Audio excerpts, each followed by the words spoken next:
പിതാവിന്റെയും പുത്രന്റെയും പരിശുദ്ധാത്മാവിന്റെയും നാമത്തിൽ ആമേൻ. എൻ്റെ പ്രിയപ്പെട്ടവർ, ഇന്ന് ഒക്ടോബർ ശനിയാഴ്ച. അമ്മേ പരിശുദ്ധമേ, അമ്മേ പരിശുദ്ധമേ, ദൈവമാതാവേ, കൃപാസനത്തിലൂടെ ഞങ്ങൾക്കും ഞങ്ങളുടെ ദേശത്തിനും അമ്മ മധ്യസ്ഥം തേടി തന്ന എല്ലാ അനുഗ്രഹങ്ങൾക്കും കൃപകൾക്കും ഞങ്ങളിപ്പോൾ ഹൃദയം നിറഞ്ഞ നന്ദി പറയുന്നു. അമ്മേ പരിശുദ്ധമേ, അമ്മേ പരിശുദ്ധമേ, ദൈവമാതാവേ, 2004 ഡിസംബർ 7 തീയതി ഉച്ചകഴിഞ്ഞ് 2:30 കൃപാസനത്തിൽ സംഭവിച്ച അമ്മയുടെ പ്രത്യക്ഷപ്പെടലിനെ കുറിച്ച് തിരുസഭയ്ക്ക് സമർപ്പിച്ചിരിക്കുന്ന പഠനരേഖകളുടെ മേൽ സഭാത്മകമായ പഠനം ആരംഭിക്കുവാൻ ഞങ്ങൾ പ്രാർത്ഥിക്കുന്നു. അമ്മേ പരിശുദ്ധമേ, ഭൂസ്വർലോകങ്ങളുടെ രാജ്ഞിയായ അങ്ങേയ്ക്ക് ഭൗമ സംരക്ഷണത്തിനായി പ്രപഞ്ച പ്രകൃതിയെ തന്നെ തിരുസഭ പ്രതിഷ്ഠിക്കുവാൻ ഈ പ്രത്യക്ഷീകരണം വഴി ഇടയാക്കണമേ. പരിശുദ്ധമേ, ജപമാല മാതാവേ, സകല കൃപാസനം പ്രാർത്ഥനകളോടും ചേർത്ത് ഞങ്ങളിപ്പോൾ പ്രാർത്ഥിക്കുന്ന ഈ കുടുംബത്തിന്റെ പ്രത്യേക നിയോഗം അമ്മയുടെ പ്രത്യക്ഷീകരണത്തിന്റെ ഈ അനുഗ്രഹവേളയിൽ ഞങ്ങൾക്ക് സാധിച്ചു തരുവാൻ കനിയണമേ. ആമേൻ. വിശ്വാസ പ്രമാണം. സർവശക്തനായ പിതാവും ആകാശത്തിന്റെയും ഭൂമിയുടെയും സൃഷ്ടാവുമായ ദൈവത്തിൽ ഞാൻ വിശ്വസിക്കുന്നു. അവിടുത്തെ ഏകപുത്രനും ഞങ്ങളുടെ കർത്താവുമായ ഈശോ മിശിഹായിലും ഞാൻ വിശ്വസിക്കുന്നു. ഈ പുത്രൻ പരിശുദ്ധാത്മാവിനാൽ ഗർഭസ്ഥനായി കന്യകാമറിയത്തിൽ നിന്ന് പിറന്ന് പൊന്തിയോസ് പീലാത്തോസിന്റെ കാലത്ത് പീഡകൾ സഹിച്ച് കുരിശിൽ തറയ്ക്കപ്പെട്ട് മരിച്ച് അടക്കപ്പെട്ട് പാതാളങ്ങളിൽ ഇറങ്ങി മരിച്ചവരുടെ ഇടയിൽ നിന്ന് 3-ാം നാൾ ഉയർത്ത് സ്വർഗത്തിലേക്ക് എഴുന്നള്ളി സർവശക്തിയുള്ള പിതാവായ ദൈവത്തിന്റെ വലതുഭാഗത്തിരിക്കുന്നു. അവിടെ നിന്ന് ജീവിക്കുന്നവരെയും മരിച്ചവരെയും വിധിക്കുവാൻ വരുമെന്നും ഞാൻ വിശ്വസിക്കുന്നു.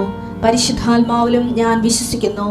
വിശുദ്ധ കത്തോലിക്കാ സഭയിലും പുണ്യവാന്മാരുടെ ഐക്യത്തിലും പാപങ്ങളുടെ മോചനത്തിലും ശരീരത്തിന്റെ ഉയർപ്പിലും നിത്യമായ ജീവിതത്തിലും ഞാൻ വിശ്വസിക്കുന്നു. ആമേൻ.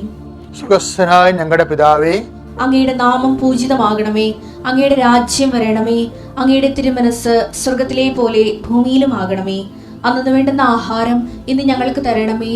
ഞങ്ങളോട് തെറ്റ് ചെയ്യുന്നവരോട് ഞങ്ങൾ ക്ഷമിക്കുന്നത് പോലെ ഞങ്ങളുടെ തെറ്റുകൾ ഞങ്ങളോടും ക്ഷമിക്കണമേ. ഞങ്ങളെ പ്രലോഭനത്തിൽ ഉൾപ്പെടുത്തരുതേ, തിന്മയിൽ ഞങ്ങൾ രക്ഷിക്കണമേ. ആമേൻ. നന്മ നിറഞ്ഞ മറിയമേ, സ്വസ്തി. കർത്താവ് അങ്ങയുടെ കൂടെ സ്ത്രീകളിൽ അങ്ങ് അനുഗ്രഹിക്കപ്പെട്ടവളാകുന്നു.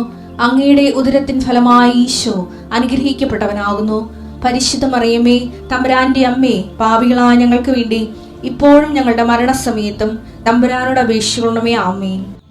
കർത്താവിന്റെ ഉന്നതമായ നാമത്തിന് സ്വസ്ഥം ചെയ്യുന്നു.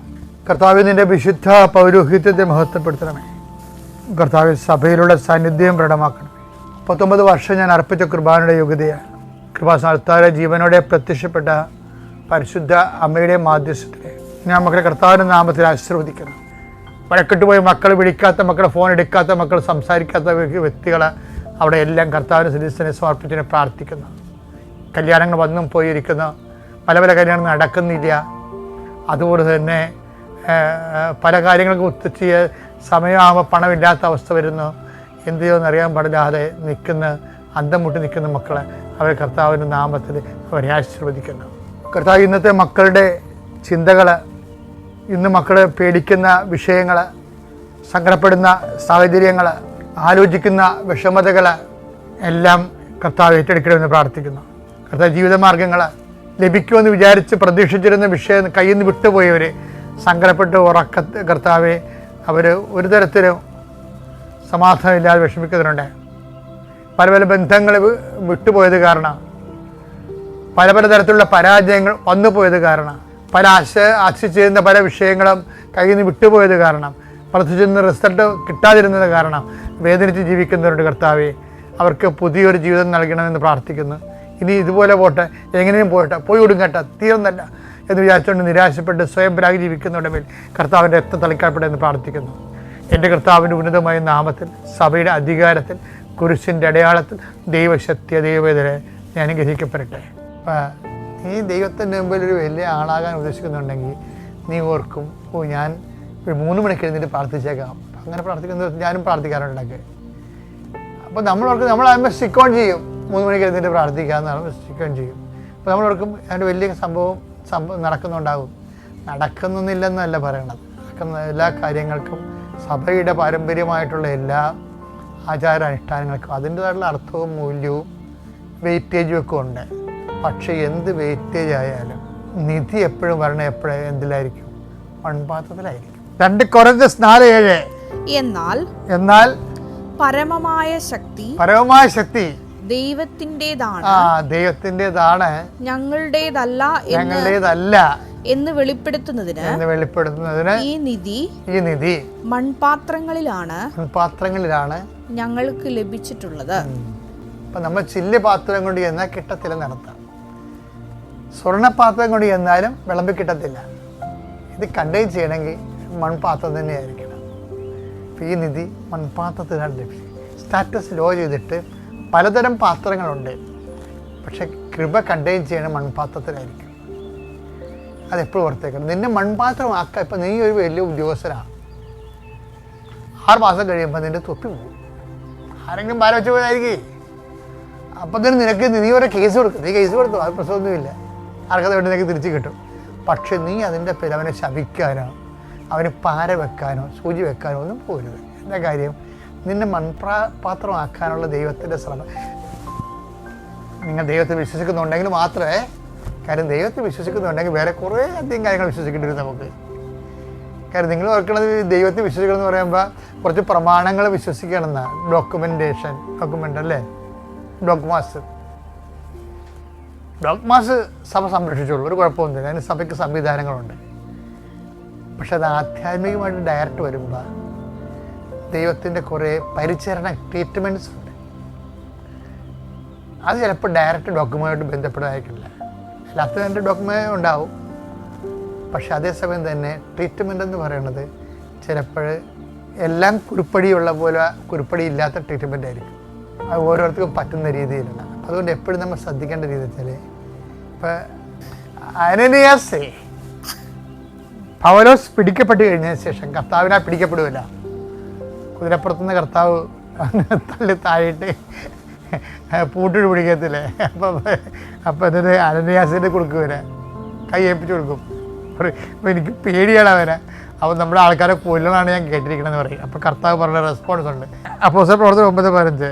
കർത്താവ് അവനോട് പറഞ്ഞു, നീ പോവുക, വിജാതീയരുടെയും രാജാക്കന്മാരുടെയും ഇസ്രായേൽ മക്കളുടെയും മുമ്പിൽ എന്റെ നാമം വഹിക്കാൻ തെരഞ്ഞെടുക്കപ്പെട്ട പാത്രമാണ്. അതാണ് വിഷയം. കർത്താവ് ഇതിനെല്ലാം കണ്ടെയ്നർ എന്നാണ് വിളിക്കുന്നത്. നമ്മൾ സ്റ്റാറ്റസ് ലോ ചെയ്തിട്ട് മൺപാത്രമായി മാറണില്ലേ, അത് പാത്രം ആണ് ഇവിടുത്തെ മെയിൻ കഥാപാത്രം. കഥ ഉൾക്കൊള്ളുന്ന പാത്രത്തിനാണ് കഥാപാത്രം എന്ന് പറയണത്. അപ്പോൾ ദൈവം പറയുന്നതാണ് എൻ്റെ നാമം വഹിക്കുന്ന പാത്രം. പലരുടെയും നാമമാണ് വഹിച്ചുകൊണ്ടിരുന്നതേ. ചത്തുപോണ മനുഷ്യരെ കൊടിയും പിടിച്ച് നടക്കാനായിട്ടില്ലേ. അപ്പം അവരുടെയൊക്കെ നാമം പിടിച്ചുകൊണ്ട് വഹിക്കുന്ന ആളായിരുന്നു പുള്ളി. ഇപ്പോഴെന്ത് പറ്റി? കർത്താവിനെ കണ്ടുമുട്ടി കഴിഞ്ഞപ്പോൾ പറയണേ എൻ്റെ നാമം വായിച്ചത് വിജാതീയരുടെയും രാജാക്കന്മാരുടെയും ഇസ്രായേൽ മക്കളുടെയും മുമ്പിൽ എന്റെ നാമം വഹിക്കാൻ തിരഞ്ഞെടുക്കപ്പെട്ട പാത്രമാണ് അവൻ. പൗലോസ് പറയും, ഞാൻ പാത്രമാണ്, പക്ഷെ സ്വർണ്ണപാത്രമൊന്നുമല്ല. പിന്നെന്താണ്? ഞാൻ മൺപാത്രമാണെന്ന് പറയും. മൺപാത്രമാണ്. എന്താണ്? ഈ സ്വർണ്ണപാത്രമായിരുന്നു പുള്ളി. അതിൻ്റെ സ്റ്റാറ്റസ് ലോ ചെയ്ത് മൺപാത്രമായി മാറി. മൺപാത്രമാകുമ്പോൾ എന്ത് പറ്റി? കർത്താവിൻ്റെ നാമം വഹിക്കും. അപ്പം നമ്മൾ സൂക്ഷിച്ച് കൊണ്ടുപോകും. സ്വർണ്ണപാത്രം താഴെ വിടാൻ ചടക്കേ ഉള്ളൂ. മൺപാത്രം താഴെ പിന്നെ ഉണ്ടാകത്തില്ല. അതാണ് മൺപാത്രത്തിൻ്റെ കുഴപ്പം. താഴെ പിന്നെ ഉണ്ടാകത്തില്ല. അതുകൊണ്ട് സൂക്ഷ്മത ഒരു വലിയ വിഷയമാണ്. കർത്താവിൻ്റെ നാമം വഹിക്കുന്നവർക്കെല്ലാം ഒരു സൂക്ഷ്മത ഉണ്ടാകും. എൻ്റെ പേര് ജോസഫ് മാനുവൽ. ഇത് എൻ്റെ മകൾ സാറ ഒലിവിയ. ഞങ്ങൾ പള്ളിപ്പുറം മഞ്ഞുമാതാ പള്ളിയുടെ വക അംഗങ്ങളാണ്. പരിശുദ്ധ അമ്മ വഴി ഞങ്ങൾക്ക് ലഭിച്ച അനുഗ്രഹങ്ങൾക്ക് സാക്ഷ്യം പറയാനാണ് ഞങ്ങളിവിടെ നിൽക്കുന്നത്.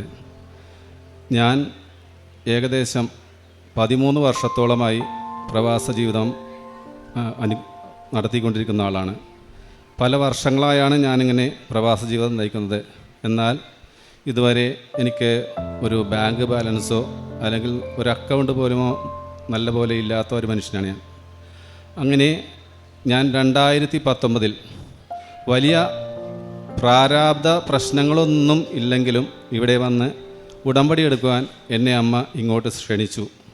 അങ്ങനെ 2019 മാർച്ച് 1 ഞാനിവിടെ വന്ന് ഉടമ്പടി എടുത്തു.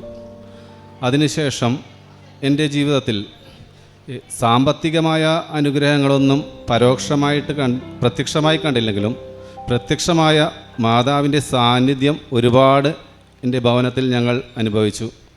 അതെല്ലാം ഞാൻ 2019 തന്നെ സാക്ഷ്യം പറഞ്ഞിട്ടുള്ളതാണ്. അന്ന് എൻ്റെ ഭവനത്തിൽ സംഭവിച്ച മാതാവിൻ്റെ സാന്നിധ്യങ്ങൾ പലതും അന്ന് എനിക്ക് പറയാൻ മടിയായിരുന്നു. കാരണം ഇത്രയെല്ലാം മാതാവ് നമ്മളുടെ കൂടെ വരുമെന്ന് എനിക്കറിയില്ലായിരുന്നു. ഇപ്പോൾ കേൾക്കുന്ന സാക്ഷ്യങ്ങളിലൂടെയാണ് എനിക്ക് ലഭിച്ച ആ സാന്നിധ്യങ്ങൾ എത്രയോ വലുതായിരുന്നെന്ന് എനിക്ക് മനസ്സിലാവുന്നത്. 2019 ഉടമ്പടിയെടുത്തതിന് ശേഷം കൊറോണ വന്നു. അതിനുശേഷം ഇങ്ങോട്ടൊന്നും വരാൻ പറ്റാത്ത ഒരു സാഹചര്യമായതിനാൽ ഞാനിവിടെ വരുന്നത് കുറവായിരുന്നു. എങ്കിലും പ്രത്യക്ഷീകരണ പ്രാർത്ഥനയും സന്ധ്യയ്ക്കുള്ള ഉടമ്പടി പ്രാർത്ഥനയും ഒരിക്കലും ഞങ്ങൾ മുടക്കിയിരുന്നില്ല. ഞങ്ങളെ കഴിയുന്ന കാരുണ്യ പ്രവർത്തികളും ഞങ്ങൾ ചെയ്തുകൊണ്ടിരുന്നു. അങ്ങനെ 2022 വീണ്ടും എനിക്ക് സൗദി അറേബ്യയിലേക്ക് പോകാനുള്ള ഒരു വിസ ലഭിച്ചു. അങ്ങനെ ഞാൻ 2022 സൗദി അറേബ്യയിലേക്ക് പോയി. 2023 ജപമാല റാലിയിൽ പങ്കെടുക്കുവാൻ എനിക്ക് വളരെ ആഗ്രഹമുണ്ടായിരുന്നു. അങ്ങനെ ഞാൻ ആഗ്രഹിച്ച് ജപമാല റാലിക്ക് വരണമെന്ന് മാതാവിനോട് എപ്പോഴും പ്രാർത്ഥിക്കുമായിരുന്നു. അങ്ങനെ പ്രാർത്ഥിച്ചുകൊണ്ടിരിക്കുമ്പോൾ മാതാവ് എനിക്കതിനുള്ള സാഹചര്യങ്ങൾ ഒരുക്കി തന്നു. ആ ഒക്ടോബർ മാസത്തിൽ ഏറ്റവും ചെറിയ തുകയ്ക്ക് എനിക്ക് വിമാന ടിക്കറ്റ് വഴിയായി എനിക്ക് ആവശ്യമുള്ള സാധനങ്ങളെല്ലാം എവിടെ നിന്നെല്ലാം ലഭിച്ചുവെന്ന് എനിക്കറിയില്ല.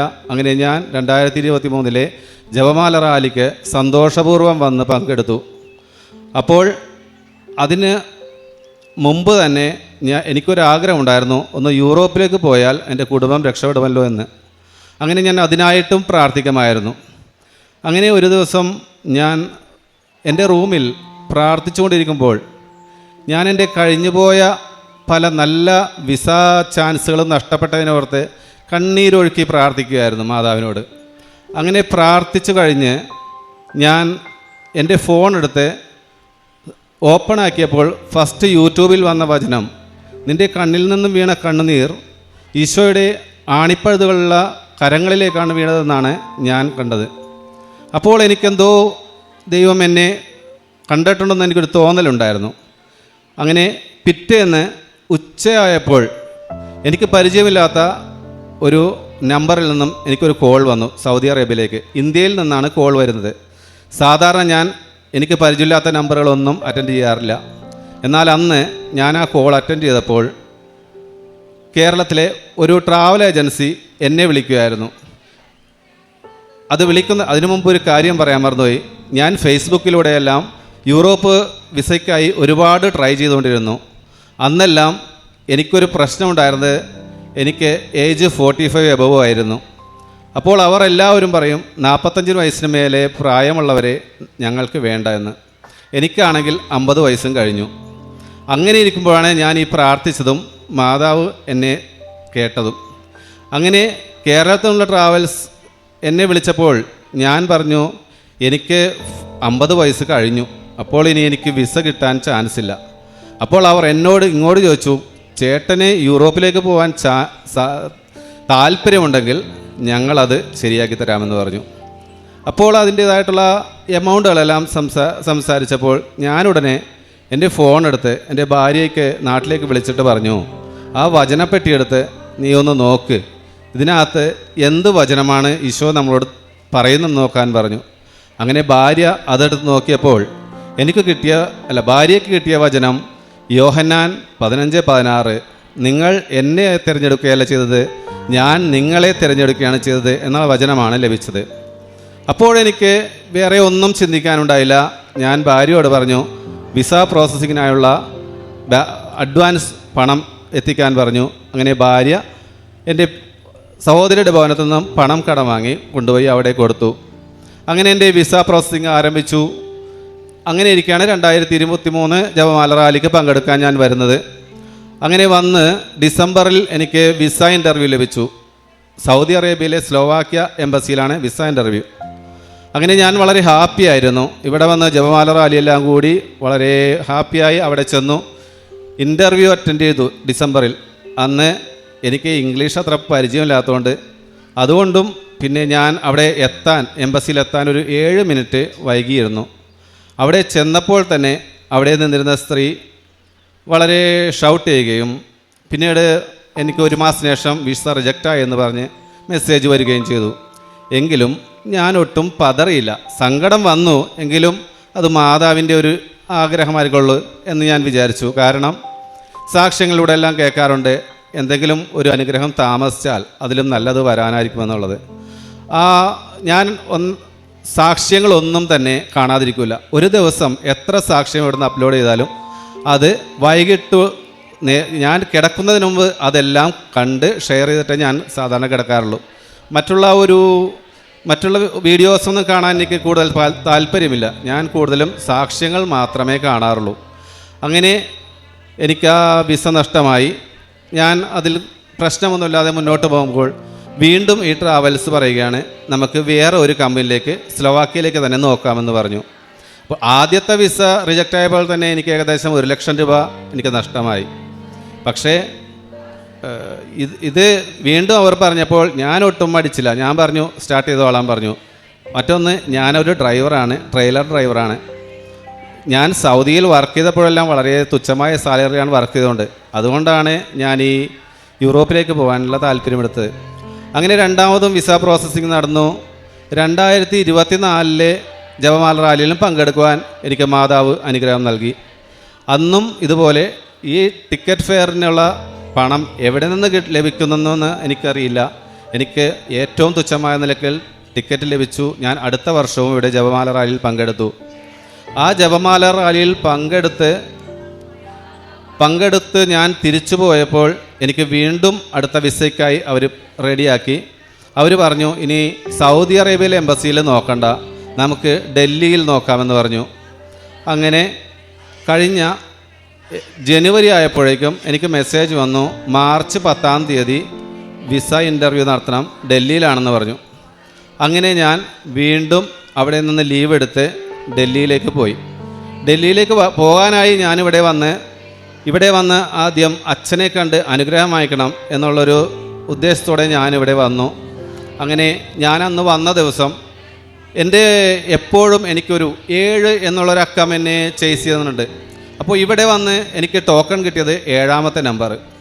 അപ്പോൾ ഞാൻ വിചാരിച്ചു, രാവിലെ തന്നെ ഈ ബ്ലെസ്സിങ് വാങ്ങിച്ചു പോകാമെന്ന് വിചാരിച്ചു ഞാനിവിടെ വന്ന് നിന്നു.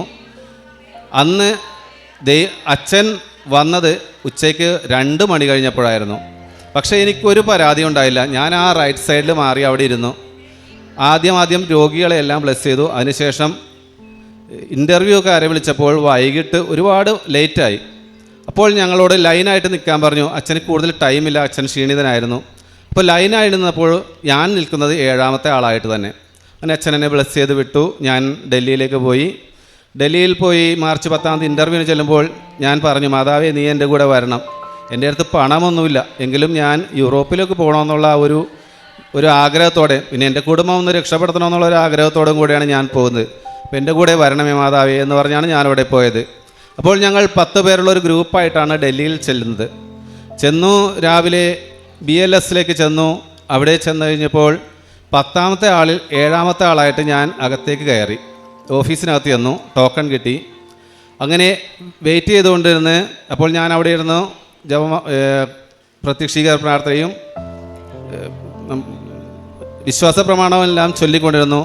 ഉടമ്പടി ഉപ്പ് ആരും ചവിട്ടാത്ത സ്ഥലത്ത് ഇട്ട് ഞാനവിടെ നിന്ന് പ്രാർത്ഥിച്ചു. അപ്പോൾ ഞാൻ ആ ഓഫീസിനകത്തേക്ക് കയറിയപ്പോൾ എനിക്ക് മാതാവിൻ്റെ ഏറ്റവും വലിയൊരു സാന്നിധ്യമാണ് കാണിച്ചു തന്നത്. ആ ഓഫീസിനകത്ത് അടിച്ചിരിക്കുന്ന കളറ് ഈ മാതാവിൻ്റെ താഴെ കൊടുത്തിരിക്കുന്ന നീല കളർ പോലെ ഒരു വേവ്സ് വന്ന പോലെ ആഷ് കളറാണ് കൊടുത്തിരിക്കുന്നത്. അപ്പോഴേ എനിക്ക് മനസ്സിലായി മാതാവ് ഇവിടെയും വന്നിട്ടുണ്ടെന്ന്. അങ്ങനെ ഞാൻ ഇൻ്റർവ്യൂവിന് ചെന്നു. ഇൻ്റർവ്യൂ മറ്റേ എംബസി പോലെ ഇംഗ്ലീഷൊന്നുമല്ല. അപ്പോൾ അതിൻ്റെ പേരിൽ എനിക്ക് കുറേ ആശ്വാസം ഉണ്ടായി. പക്ഷേ എൻ്റെ പാസ്പോർട്ട് കണ്ടപ്പോൾ അവർ നോക്കിയപ്പോൾ എൻ്റെ പാസ്പോർട്ടിന് ഏകദേശം 9 മാസം മാത്രമേ വാലിഡിറ്റി ഉള്ളൂ. അപ്പോൾ അവർ പറഞ്ഞു 1 വർഷത്തിൽ കുറവ് വാലിഡിറ്റി ഇല്ലാത്ത പാസ്പോർട്ടിൽ വിസ അടിക്കാൻ ചാൻസ് ഇല്ല. അങ്ങനെ ആ ഓഫീസിൽ അന്ന് ഇൻ്റർവ്യൂവിന് വന്ന എല്ലാ ആളുകളും പോയി തീരുന്നത് വരെ ഞാൻ അവിടെ കാത്തു നിന്നു. അവിടെയുള്ള ഓഫീസർമാർ പരസ്പരം അങ്ങോട്ടും ഇങ്ങോട്ടും ആലോചിച്ച് എൻ്റെ പാസ്പോർട്ട് അവിടെ തന്നെ തിരിച്ചു തരുമോ എന്നുള്ളൊരു ഭയത്തിൽ എൻ്റെ ഒരു മാനുഷികമായുള്ള സംശയം നിമിത്തം ഞാൻ വീണ്ടും വിശ്വാസ പ്രമാണവും പ്രത്യക്ഷീകരണ പ്രാർത്ഥന ചെല്ലാണ്. മാതാവേ, എന്നെ ഇവർ ഒഴിവാക്കി വിടുമോ? ഞാൻ ഇവിടുന്ന് ഫ്ലൈറ്റിന് ടിക്കറ്റ് എടുത്താണ് പോയേക്കണത്. ഇത് വലിയ പ്രതീക്ഷയിലാണ് പോയേക്കണത്. അപ്പോൾ എനിക്ക് നഷ്ടപ്പെടുമോ എന്നുള്ള ഒരു ഭയത്തോടെ ഞാൻ അവിടെ നിന്ന് പ്രാർത്ഥിച്ച് ലാസ്റ്റ് ആളായിട്ട് ഒരു 5 മണിയായിട്ടുണ്ടാവും വൈകിട്ട് എൻ്റെ പാസ്പോർട്ട് അവർ അക്സെപ്റ്റ് ചെയ്തു. എല്ലാ ഡോക്യുമെൻറ്റ്സും വാങ്ങി ഏറ്റവും അവസാനത്തെ ആളായിട്ട് ഞാൻ ആ ഓഫീസിൽ നിന്ന് ഇറങ്ങി. അങ്ങനെ തിരിച്ചു പോന്നു. ഏപ്രിൽ 10-ാം തീയതി എനിക്ക് പാസ്പോർട്ട് കൊറിയറിൽ വന്നു. നോക്കിയപ്പോൾ പരിശുദ്ധ അമ്മയുടെ സഹായം അതിനകത്ത് സ്റ്റാമ്പ് ചെയ്തിട്ടുണ്ടായിരുന്നു. എനിക്ക് സ്ലോവാക്യയിലേക്ക് ഡ്രൈവർ വിസ ലഭിച്ചു. അങ്ങനെ ഞാൻ ആ വിസയുമായിട്ട് വളരെ സന്തോഷത്തോടുകൂടി ഇവിടെ വന്നു. മാതാവിനെ കാണിച്ചു, നന്ദി പറഞ്ഞു. പിന്നെ ഒരുപാട് അനുഗ്രഹങ്ങളുണ്ട്. അതെല്ലാം പറയാനിവിടെ സമയപരിമിതി മൂലം പറയുന്നില്ല. പിന്നെ ഇതെൻ്റെ മോള്, ഞാൻ ഇവൾക്ക് വേണ്ടി നിയോഗം വെച്ചിരുന്നു. ഇവൾ BSc നഴ്സിംഗ് സെക്കൻഡ് ഇയറിലേക്ക് ആയിരിക്കുന്നു. എഴുതിയ പരീക്ഷകളെല്ലാം ഈ മകൾ എപ്പോഴും കരച്ചിലാണ്. അപ്പോൾ ഞാൻ ഫെയിലായി പോവും. പക്ഷേ ഫസ്റ്റ് സെമസ്റ്ററിൽ ഫസ്റ്റ് ക്ലാസ്സോടെയും സെക്കൻഡിൽ ഡിസ്റ്റിങ്ഷനോടെയും പാസ്സാകാൻ മാതാവ് അവളെ അനുഗ്രഹിച്ചു. അടുത്തായിട്ട് എൻ്റെ പ്രേക്ഷിത പ്രവർത്തനമാണെങ്കിൽ ഞാൻ 19 മുതൽ ഇവിടെ വരുമ്പോൾ പ്രേക്ഷിത പ്രവർത്തനം നല്ല ഉഷാറായിട്ടൊക്കെ ചെയ്തിരുന്നു. പേപ്പറെല്ലാം വാങ്ങി വളരെ റിസ്ക് എടുത്ത് ഞാൻ കൂടുതൽ തമിഴ് പത്രങ്ങളും തമിഴ് പത്രം കൂടുതൽ ഞങ്ങൾ ഫിഷിംഗ് ഏരിയ അതിൻ്റെ പേരിൽ തമിഴന്മാർ അവിടെ നിറയുള്ളതിൻ്റെ ബോട്ടുകളിലെല്ലാം വെളുപ്പിനെല്ലാം പോയി കയറി പേപ്പറെല്ലാം കൊടുക്കുമായിരുന്നു. അന്ന് അത് കൊടുത്തിരുന്നപ്പോൾ മാതാവിൻ്റെ സാന്നിധ്യം വളരെയധികം ഉണ്ടായിരുന്നു. ഞങ്ങൾ വളരെ ഹാപ്പി ആയിരുന്നു. അതിനുശേഷം കൊറോണ വന്നു, ഇങ്ങോട്ടൊന്നും വരാൻ പറ്റാതെയായി. പിന്നെ ഞാൻ രണ്ടാമത് ഇവിടെ വന്ന് NRI അക്കൗണ്ട് എടുത്തു. അപ്പോഴെല്ലാം പേപ്പർ വാങ്ങിക്കൽ കുറവായിരുന്നു. പക്ഷേ എൻ്റെ ഫസ്റ്റ് വിസ റിജക്റ്റ് ആയപ്പോൾ എനിക്കൊരു തോന്നലുണ്ടായി, എനിക്ക് പ്രേക്ഷിത പ്രവർത്തനം ഒന്നും കൂടി സൂപ്പറായി ചെയ്യണമെന്ന്. അങ്ങനെ ഞാൻ 2024 ജപമാല റാലിക്ക് നാട്ടിൽ വന്നപ്പോൾ ഞാൻ ഫസ്റ്റ് ഒരു 15 കെട്ട് പേപ്പറുമായിട്ട് ഞങ്ങളുടെ നാട്ടിൽ നിന്നും തമിഴ്നാട്ടിലെ തീരദേശ സ്ഥലമായ കുളച്ചലിലേക്ക് പോയി. അങ്ങനെ വൈകിട്ട് ഞാൻ അവിടെ ചെന്നു, രാത്രി സ്റ്റേ ചെയ്തു അവിടെ ഹോട്ടലിൽ. പിറ്റേന്ന് പേപ്പറെല്ലാം വിതരണം ചെയ്ത് അടുത്ത വൈകിട്ടുള്ള ബസ്സിന് പോന്നു, രാവിലെ വീട്ടിലെത്തി. അങ്ങനെ ഞാൻ പോന്നു. അപ്പോഴെനിക്ക് തോന്നി ആ 1 മാസം കൊടുത്ത്, അപ്പോൾ എൻ്റെ അടുത്ത് വലിയ ബാങ്ക് ബാലൻസ് ഒന്നുമില്ല, തൽക്കാലം ജീവിക്കാനുള്ള വകുപ്പ് മാത്രമേ ഉള്ളൂ. അങ്ങനെ അടുത്ത മാസവും എനിക്കൊരു തോന്നലുണ്ടായി, ഒരു 15 കെട്ട് പേപ്പറും കൂടി കുളച്ചലിലേക്ക് പോകണമെന്ന്. പക്ഷേ എൻ്റെ കയ്യിൽ അതിനുള്ള പണമില്ല. കാരണം അവിടെ ചെന്ന റൂം എടുത്തു കഴിഞ്ഞാൽ 700-800 രൂപ റൂം വാടക വരും. പിന്നെ ബസ് കാശ്, എൻ്റെ ഭക്ഷണ ചിലവ്, പിന്നെ തിരിച്ചു വരാനുള്ള ഒരു വണ്ടി കാശ്, ഇതെല്ലാം കൂടി ആകുമ്പോൾ എനിക്കില്ല.